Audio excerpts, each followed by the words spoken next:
ನಿಮಿಷ ಅಧ್ಯಕ್ಷರೇ ಸಚಿವರೇ ಒಂದು ನಿಮಿಷ. ಯಾರು ಅಧ್ಯಕ್ಷರೇ ನಾನು ಸಚಿವನಾಗಿದ್ದಾಗ ಕ್ಯಾಬಿನೆಟಲ್ಲಿ ತೀರ್ಮಾನ ಮಾಡಿ 396 ಜನಕ್ಕೆ ಹಣಕಾಸು ಇಲಾಖೆ ಅನುಮತಿ ಪಡೆದು 418 ಪದವಿ ಕಾಲೇಜುಗಳಿದ್ದು ಅಧ್ಯಕ್ಷರೇ. KEAಗೆ ಮೆರಿಟ್ ಮೇಲೆ ಮಾಡಲಿಕ್ಕೆ ಅಂತೇಳಿ ಲೀಗಲ್ ಅಕೌಂಟ್ ಅಂತ ಕಳಿಸಿದ್ದು. ಅದಾದಮೇಲೆ ಯಶವಂತನಾರಾಯಣ ಕೂಡ ಮಂತ್ರಿ ಆಗಿದ್ದರು. ಈಗಲಾದರೂ ಕೂಡ ಅಷ್ಟು ವರ್ಷಗಳಿಂದ ಏನು ಭಾಳ ಕಾಲದಿಂದ ಕೂಡ ಪ್ರಿನ್ಸಿಪಾಲ್ಗಳೇ ಇಲ್ಲದೆ ಲೆಕ್ಚರರ್ಗಳ ಕೈಲಿ ಇನ್ಚಾರ್ಜ್ ಪ್ರಿನ್ಸಿಪಾಲ್ ಮಾಡಿ ನಡ್ಸ್ಕೊಂಡ್ಬಂದಿದ್ದಾರೆ ಕಾಲೇಜ್ಗಳನ್ನ, ಪದವಿ ಕಾಲೇಜ್ಗಳನ್ನ. ದಯಮಾಡಿ ನೆಕ್ಸ್ಟ್ ದಿವಸದಲ್ಲಿ ಇದನ್ನು ಮಾಡ್ತೀರಿ ಅಂತಕ್ಕಂಥ ಒಂದು ಅಶ್ಯೂರೆನ್ಸನ್ನು ಮಂತ್ರಿಗಳು ಕೊಡಬೇಕು ಅಂತೇಳಿ ದಯಮಾಡಿ ತಮ್ಮ ಮೂಲಕ ಮನವಿ ಮಾಡ್ತೇನೆ ಅಧ್ಯಕ್ಷರೇ.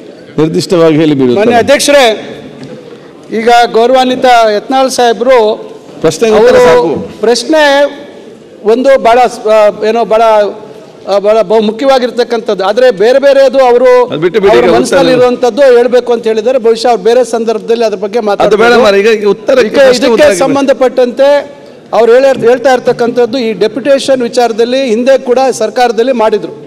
ನಾವು ಮೊನ್ನೆ ಸುಮಾರು ಜನರನ್ನ ನಾವೆಲ್ಲ ಕ್ಯಾನ್ಸಲ್ ಮಾಡಿದ್ವಿ. ಸಚಿವರೇ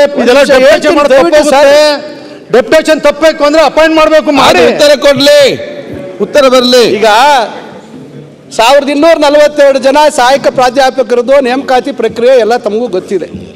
2021ರಲ್ಲಿ ನೋಟಿಫಿಕೇಶನ್ ಆಗಿರ್ತಕ್ಕಂಥದ್ದು. ನಾವು ಕಳೆದ ವರ್ಷ ಒಂದೇ ದಿವಸ ಕೌನ್ಸಿಲಿಂಗ್ ಮಾಡಿ ಅದೇ ರಾತ್ರಿ ನೇಮಕಾತಿ ಆದೇಶವನ್ನು ಕೊಟ್ಟಿದ್ದೀರಿ. ಇಡೀ ಉನ್ನತ ಶಿಕ್ಷಣ ಇಲಾಖೆ ಚರಿತ್ರೆಯಲ್ಲಿ ಯಾರೂ ಮಾಡಿಲ್ಲ. ಒಂದೇ ದಿವಸ ಆನ್ಲೈನ್ ಕೌನ್ಸಿಲಿಂಗ್ ಮಾಡಿ ಅಪಾಯಿಂಟ್ಮೆಂಟ್ ಕೊಡ್ತಕ್ಕಂಥ ಕೆಲಸ ಮಾಡಿದ್ದೀವಿ. ಅದಕ್ಕೆ ಗೊಂದಲಕ್ಕೆ ಕಾರಣ ಯಾರು?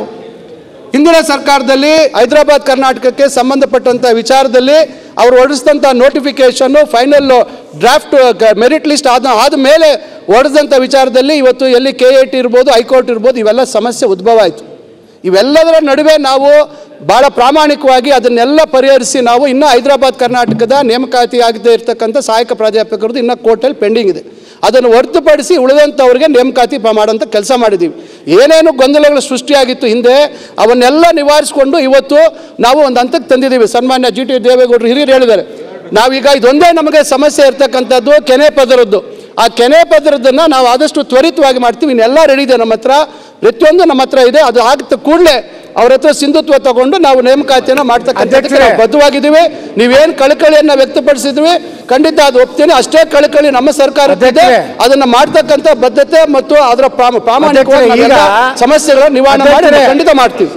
ಅಧ್ಯಕ್ಷರೇ, ಈ ಪ್ರಾಧ್ಯಾಪಕರನ್ನ ಬೇರೆ ಬೇರೆ ಇಲಾಖೆಗೆ ನೀವು ಡೆಪ್ಯುಟೇಷನ್ ಕೊಟ್ಟಿರಿ, ಅದನ್ನು ವಾಪಸ್ ಯಾವಾಗ ತಗೋತೀರಿ? ಇದೊಂದು ಕೆಟ್ಟ ಚಾಳಿ ಬೆಳೆದ್ಬಿಟ್ಟಿದೆ ಸರ್ಕಾರದಲ್ಲಿ.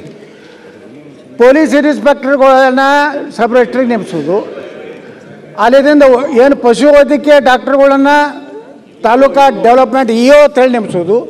ಹಾಗಾದರೆ ಸರ್ಕಾರದಲ್ಲಿ ಶಿಕ್ಷಣಕ್ಕೇನು ಮಹತ್ವನೇ ಇಲ್ವಾ?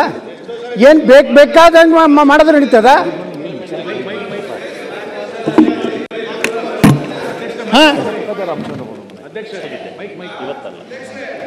ಯಾವ್ಯಾವ ಇಲಾಖೆಗಳಿಗೆ ಅಂತ ನಾವು ಬೇರೆ ಇಲಾಖೆಗಳಿಗೆ, ನಿಮ್ಮ ಇಲಾಖೆ ಬೇರೆ ಹೋಗಿದ್ದೆ ಯಾವ ಹಿಂದೆ ತರ್ತೀರಿ? ಇಲ್ಲ, ಈಗ ಅದನ್ನೇ ನಾನು ಹೇಳ್ತಾ ಇದ್ದೀನಿ. ನಾವು ನೋಡಿ, ಈಗ ಹಿಂದೇನೂ ಕೊಟ್ಟಿರ್ತಕ್ಕಂಥದ್ದು ಇದೆ, ಇಲ್ಲ ಅಂತ ನಾನು ಹೇಳ್ತಾ ಇಲ್ಲ. ಆದರೆ ನಾವು ಭಾಳಷ್ಟು ಅದಕ್ಕೆ ನಾನು ಒತ್ತಡ ಬಂದರೂ ಕೂಡ ಅದಕ್ಕೆ ನಾನು ಒಪ್ತಾ ಇಲ್ಲ. ನಾನು ಭಾಳಷ್ಟು ಅದಕ್ಕೆ ನಾನು ವಿರೋಧ ಮಾಡ್ತಾ ಇದ್ದೀನಿ, ಒಪ್ತಾ ಇಲ್ಲ. ಇಲಾಖೆಯಲ್ಲಿ ತೊಂದರೆ ಆಗ್ತಿದೆ. ಇದ್ದವ್ರೇನು ಮಾಡ್ತೀರಿ? ಇದ್ದವರನ್ನ ಈಗ ನೋಡಿ, ಈಗ ಕೆಲವರನ್ನ ಸೀಮಿತವಾಗಿ ಕೆಲವು ವಿಚಾರಕ್ಕೆ ನಾವು ನಮ್ಮ ಇಲಾಖೆ ವ್ಯಾಪ್ತಿಯಲ್ಲಿ ಬಳಸ್ಕೊಳ್ತಾ ಇದ್ದೀವಿ. ಅವ್ರು ಹೇಳುವಂಥ ಒಂದೆರಡು ಉದಾಹರಣೆ ಇದೆ, ಇಲ್ಲ ಅಂತ ನಾನು ಹೇಳೋದಿಲ್ಲ. ಆದರೆ ಅದನ್ನು ಕೂಡ ನಾವು ವಾಪಸ್ ತಗೋಬೇಕು ಅಂತಕ್ಕಂಥದ್ದು ನಮ್ಮ ಇಲಾಖೆಯ ಒಂದು ಇದು ಬೈಕೆ ಇದೆ. ಅದನ್ನು ನಾವು ಮುಂದೆ ಕ್ರಮ ತೆಗೆದುಕೊಳ್ತೀವಿ. ವಿಜಯಾನಂದ ಕೇಶವನವರ್, ಮಾನ್ಯ ಸಭಾಧ್ಯಕ್ಷ.